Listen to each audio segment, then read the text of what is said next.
In the last video, I showed you how to take two double-pointed needles, marked here by the divider, and to work those stitches onto a circular needle, which you use by working one end of the circular to the other.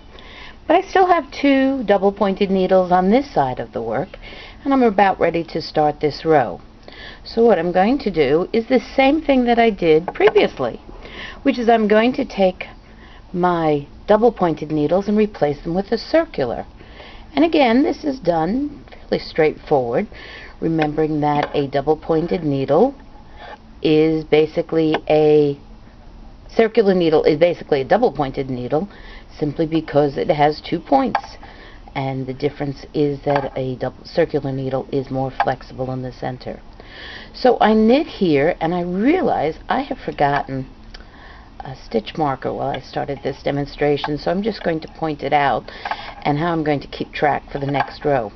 I've knit the first needle, and here I am at the beginning of the round, and the beginning of the round I know is the beginning of the round because there's the tail. I'm putting aside this double-pointed needle, and now I'm going to continue to work the row. Now, one of the things that happens is because we at this point actually have a fold, because we have two different needles, we can get some ease to work on the stitches, and I'm going to work the stitches until I have all of the stitches on two circular needles. Now, the advantage of working on two circular needles is you can actually work 2 or 4 or 6 items at one go. I find it useful for socks. I work socks 2 at a time on 2 circular needles. This can also be done on a singular circular needle. I just find it more convenient using 2. I have twin granddaughters, and I do their hats 2 at a time on 2 circular needles. It's another way to use 2 circular needles. So now that I've completed this row, there's the yarn in the last stitch. Unlike standard double-pointed needlework in the round, I'm going to turn this 180 degrees. So it almost feels like flat knitting because I've turned the work round. But I'm still facing the front instead of facing the back of the work.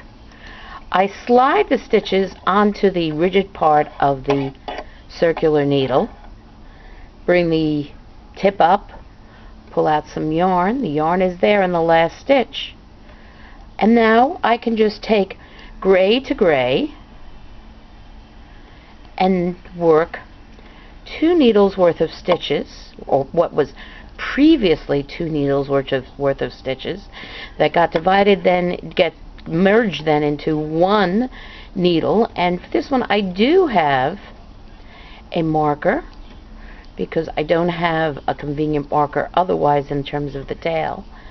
I work the stitches, and it's very comfortable working the stitches because the cable part of the circular needle just falls away.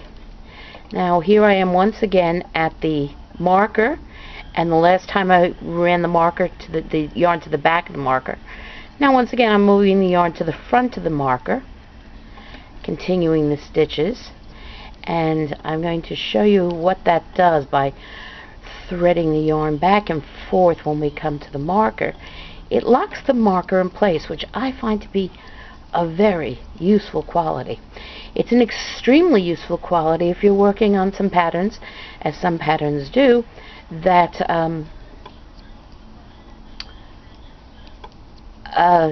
the marker moves, because you can move the marker and still have it locked in place. Then if you have to undo stitches, it's very easy to find where the marker is, because you can just leave it in place and it will move diagonally to either side. So there you see how the yarn is woven in. That stitch marker is woven into the knitting, and it's not going to go anywhere. So if you put your knitting down at half point, or if you're knitting someplace publicly, you're not going to lose this type of marker. I think it's very useful. So now we're going to turn the work again 180 degrees, pull the back needle out to center the stitches, push the front needle back to make it easy to knit the stitches, and then once again the yarn is in back, We put it into our hands. If it's in your right hand, knit, it'll be in your right hand. And again, I'm knitting from needle to needle, blue to blue. When you're beginning to learn this trick, I think it's really much easier if you use two slightly different needles. Some people dot the needles with a magic marker if they're bamboo. Just put a stripe around one needle. Some people put nail polish on metal needles. Some different brands of needles come in different colors.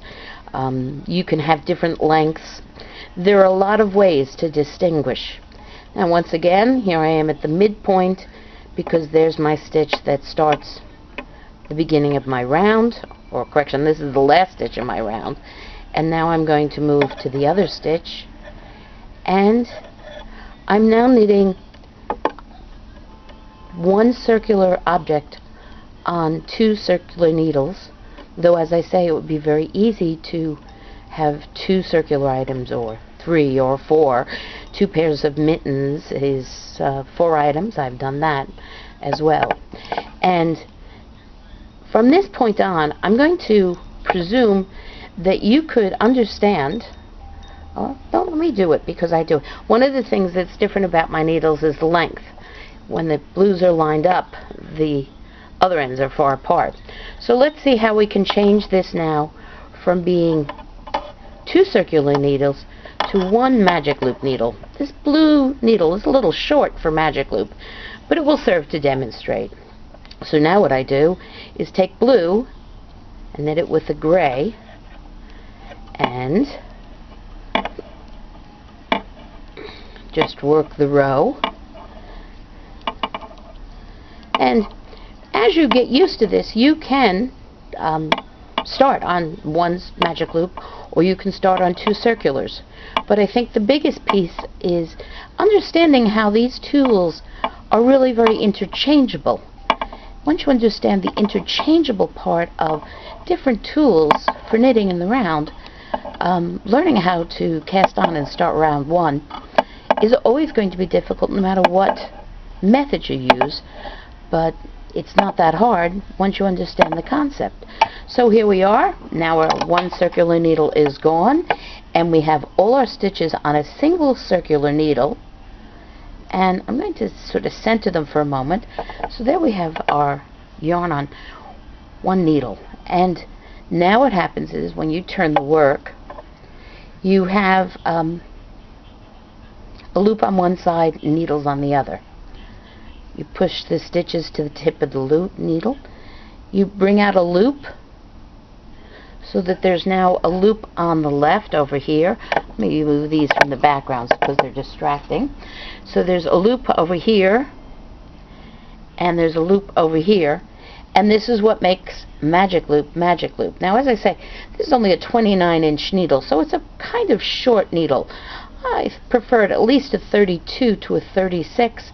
If you're doing a large item, you might want a 40 or 47-inch needle, which is 32 is approximately 3/4 of a meter, and 47 is again about 1.25 meters. So in terms of length, those are the sizes. But again, knitting in the round doesn't change. We're simply knitting stitches. We're always having the front of the work facing us. And I'm going to do one last thing in this video as I end it, is to show you what happens sometimes. Sometimes when you're working, you put your yarn away, and your knitting manages to turn inside out. Very common experience. And suddenly, wait a minute, I'm working inside out. It's the wrong side. How do I work the wrong side? Well, the wrong side is worked pretty much the same way. You put the stitches to the tip of the needle that you're about to start. Okay. You take the needle that you're about to use, and instead of knitting in the front of the work as we have been doing up until now, in fact so much so that this doesn't want to turn inside out, we're going to take the yarn from the bottom and bring it to the top we're going to continue in a knit stitch.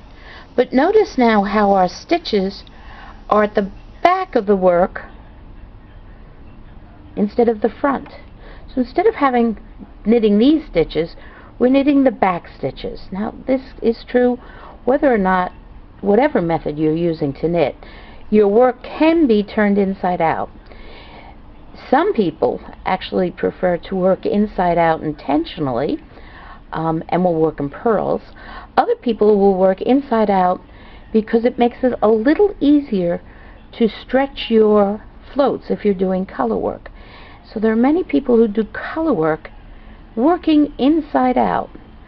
They're always seeing what they're doing because they're always working on the right side.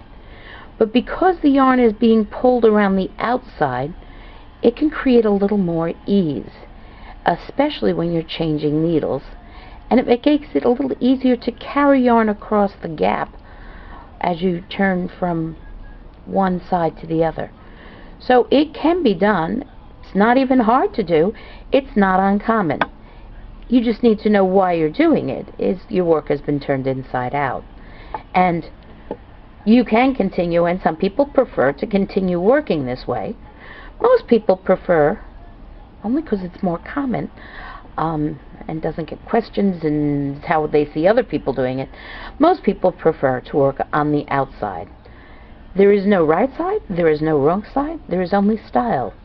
But now you can see how you can move from 5 double-pointed needles to 4 double-pointed needles to 3 double-pointed needles plus 1 circular to 2 circulars, and now finally to a single circular work magic loop.